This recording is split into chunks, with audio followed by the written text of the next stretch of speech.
Hii tatizo lilianza kitambo tangu tuishi mahali hapa.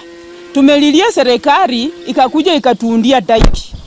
Na hiyo daiki ijamalisiwa. Mwaka jana walikuja wakatuambia wanakuja kutumalisia upande ya chini. Lakini hawakukuja. Sasa mwaka huu maji ndio imesiti kupita kiasi, kupita miaka zote. Wananchi wameumia na inakuja kwa sababu na uongozi mbaya.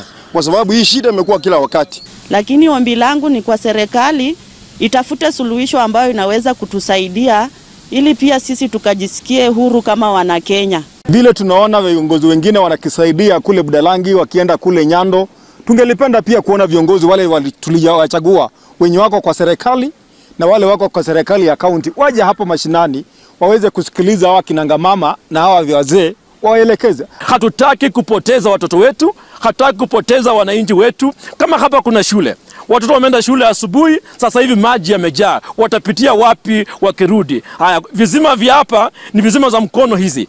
Haya maji yamejaa, yamefunika hizo vizima, watakunywa maji wapi? Kwa sababu kwenda kuwa na waterborne diseases. Na sababu hizi waterborne diseases, mwananchi anakwenda kuteseka hapa. Almost 3,000 families kutoka kule juu Kapomboi mpaka huku na Manjalala zimeathirika.